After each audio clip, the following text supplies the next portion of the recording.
السلام علیکم پیارے بچوں، امید ہے کہ آپ سب خیریت سے ہوں گے۔ میں ہوں میر فیضان اور آپ دیکھ رہے ہیں ہمارا یوٹیوب چینل گریجویٹ ایڈوکیٹرز۔ تو پیارے بچوں، آج کے اس کلاس میں ہم ڈسکس کریں گے ہمدم کشمیری کی غزل، ان کے حالات زندگی پر نوٹ ڈسکس کریں گے، اور اس غزل کے جو کوسچن آنسر ہیں وہ بھی اس ویڈیو میں ہم ڈسکس کریں گے۔ تو چلو شروع کرتے ہیں آج کا ویڈیو بنا وقت گوائے۔ ایسا نہیں تھا کہ سر پہ سدا آسمان تھا، میرا بھی شہر میں کبھی کوئی مکان تھا۔ اس کی تشریح اب سنیے۔ یہ شعر ہمدم کشمیری کی ایک غزل سے نکالا گیا ہے۔ اس شعر میں شاعر اپنی حالت بیان کرتے ہوئے فرماتے ہیں کہ اگرچہ میں آج لاچاری و مفلسی کی زندگی گزارتا ہوں، مگر ایک زمانہ ایسا بھی تھا جب اس شہر میں میرا نام، شہرت، دھن دولت، رہنے بسنے کے لیے ایک عالیشان مکان بھی تھا۔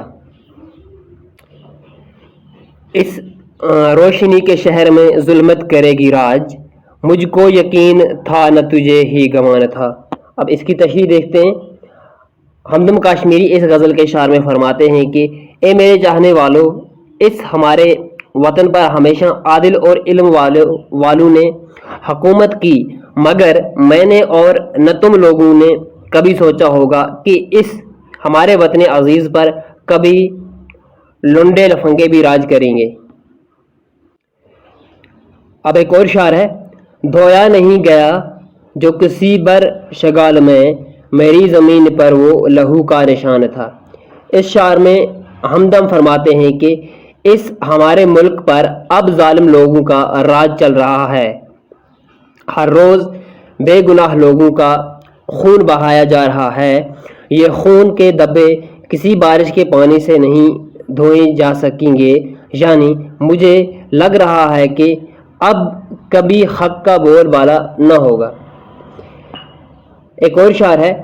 ہمدم کو چپ لگی ہے زمانہ گزر گیا، اس شہر میں خاموشی میں وہ صاحب آذان تھے۔ اس غزل کے مقطع کہتے ہیں غزل کے آخری شعر کو، ٹھیک ہے۔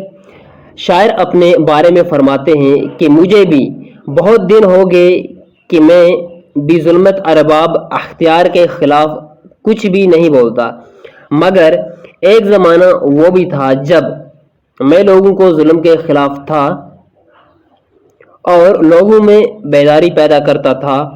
میں بھی اب تھک چکا ہوں۔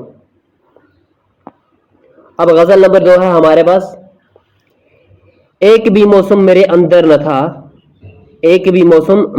نہ تھا اور آنکھوں میں کوئی منظر نہ تھا۔ اب اس کی تشریح دیکھتے ہیں۔ یہ شعر ہمدم کی ایک غزل سے لیا گیا ہے۔ اس شعر میں شاعر فرماتے ہیں کہ میں نے اپنی زندگی میں کوئی خوشیوں کا موسم نہیں دیکھا، اس لیے میری آنکھوں میں کوئی خوبصورتی کا منظر بھی نہیں ہے۔ ایک اور شعر ہے ہمارے پاس۔ میرے دائیں بائیں تھی پرچھائیاں، میرے ہاتھوں میں کوئی پتھر نہ تھا۔ میرے دائیں بائیں تھے پرچھائیاں، میرے ہاتھوں میں کوئی پتھر نہ تھا۔ اس شعر میں ہمدم فرماتے ہیں کہ میرے آگے پیچھے دائیں بائیں صرف دشمن ہی دشمن تھے، مگر میرے پاس اتنی ہمت باقی نہ رہی کہ ان کا مقابلہ ایک پتھر اٹھا کر کرتا۔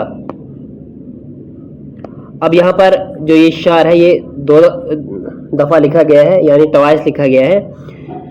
خواب اپنے کیا حقیقت ہو گئے، لمس کیسا تھا اگر پیکر نہ تھا۔ تو اب اس کی تشریح ہم دیکھتے ہیں۔ پہلے ڈیفیکلٹ ورڈز جو ہیں ان کے ہم آسان الفاظ میں ان کو تبدیل کر دیں۔ لمس کس سے کہتے ہیں؟ کسی چیز کو چھو کر معلوم کرنا، ہاتھ لگانا۔ پیکر کہتے ہیں سورج سے، ٹھیک ہے۔ یہ شعر ہمدم کشمیری کی ایک غزل سے لیا گیا ہے۔ اس شعر میں شاعر فرماتے ہیں کہ جس طرح خواب میں کوئی چیز اصلی اور حقیقی لگتی ہے مگر حقیقت میں اس کا کوئی وجود نہیں ہوتا، اسی طرح اب میری حقیقی زندگی خواب سی لگنے لگی ہے اور مجھے لگنے لگا ہے کہ کوئی تو ہے جو میرے دکھوں کا مداوع کرے گا، لیکن حقیقت میں اس کا کوئی وجود نہیں، ایک خواب کی طرح۔ ایک اور اشارہ ہے ہمارے پاس، چھا گیا تھا شہر پر افسوس کوئی، چھا گیا تھا شہر پر افسوس کوئی، چاند جب نکلا کوئی چھت پر نہ تھا۔ اب اس کی تشریح دیکھیے۔ ہمدم اس غزل کے اشعار میں فرماتے ہیں کہ ایک زمانہ وہ بھی تھا جب شہر میں امن کی بہاریں چاروں طرف تھیں اور لوگ خوشی کے ساتھ نیا چاند دیکھنے کے لیے چھتوں پر چڑھتے تھے، مگر یہ فگر نہیں ہے یہاں پر، مگر اب شہر کے حالات ابتر ہو گئے ہیں، ہر دل دکھی ہے، اب کوئی بھی نیا چاند کا لطف و مزہ اٹھانے کے کو چھتوں پر نہیں چڑھتا۔ ٹھیک، آج حلال کمیٹی لگی ہوئی ہے، وہ خود بتا دیتی ہے ہمیں۔ ایک صدا گونجی مقام میں دیر تک، ایک صدا گونجی مقام میں دیر تک، کیا تھا یہ ہمدم کوئی در پر نہ تھا۔ اب اس کی تشریح ہم دیکھتے ہیں۔ اس غزل کے مقطع میں، مقطع کہتے ہیں غزل کے آخری شعر کو، ٹھیک ہے، اور مطلع کہتے ہیں غزل کے پہلے شعر کو۔ شاعر فرماتے ہیں کہ میرے وطن عزیز کی حالت آج نہایت خراب ہے، لوگوں پر ظلم و زیادتی کی وجہ سے اکثر میرے گھر میں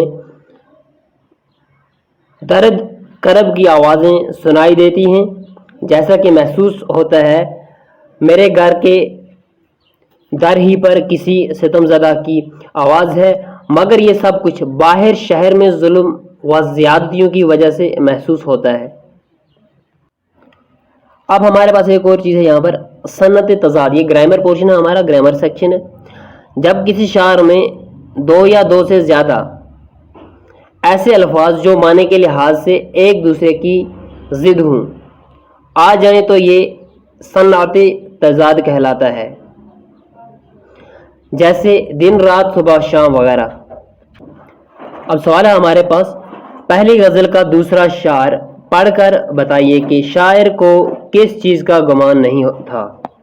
اب اس کا جواب ہے، شاعر کو یہ گمان نہیں تھا کہ اس امن و سکون والے شہر میں کبھی لنڈے و لفنگے، یعنی در بدر جو ہوتے ہیں چرسی لوگ، شرابی لوگ، ٹھیک ہے، اور ظالموں کی حکومت قائم ہوگی۔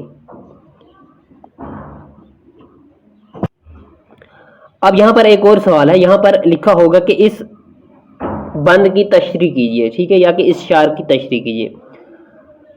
دھویا نہیں گیا جو کسی پر شگال میں، میری زمین پر وہ لہو کا نشان تھا۔ اس کی تشریح ہے، اس شعر میں ہمدم فرماتے ہیں کہ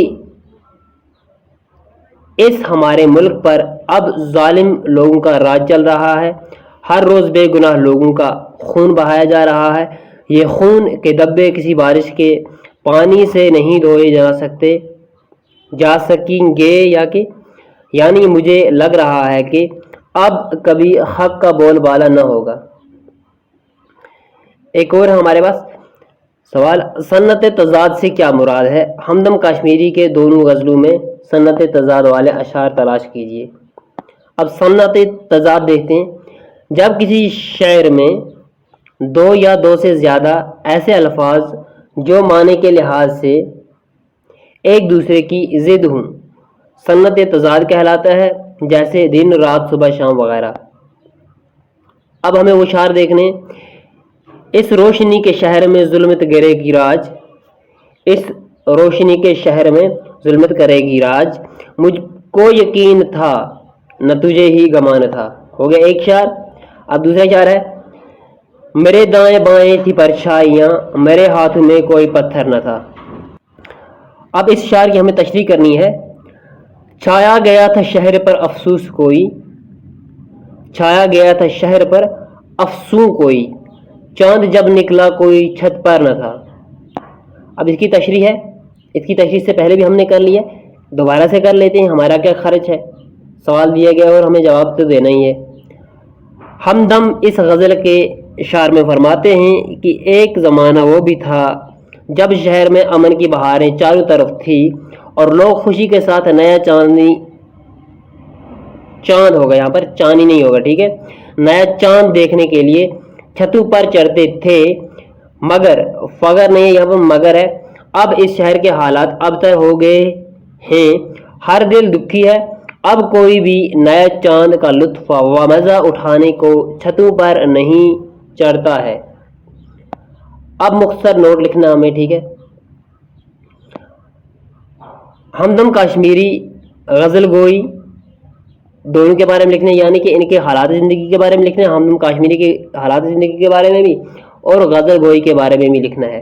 ہمدم کاشمیری کی ولادت یعنی پیدا ہونا 15 اپریل 1937 عیسوی کو شہید گنج سری نگر کشمیر میں ہوئی۔ آپ کا نام عبدالقیوم خان اور ہمدم تخلص کیا کرتے تھے۔ والد کا اسم گرامی نور محمد خان تھا، جو کہ پیسے سے ایک تاجر تھے، پیشے سے، ٹھیک ہے، سوری یہاں پر پیشے سے ایک تاجر تھے، سلپ آف ٹنگ۔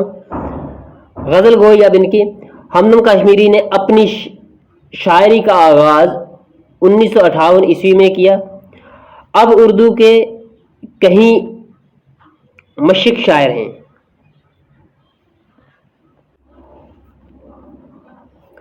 آپ اردو کے کہیں مشق شاعر ہیں۔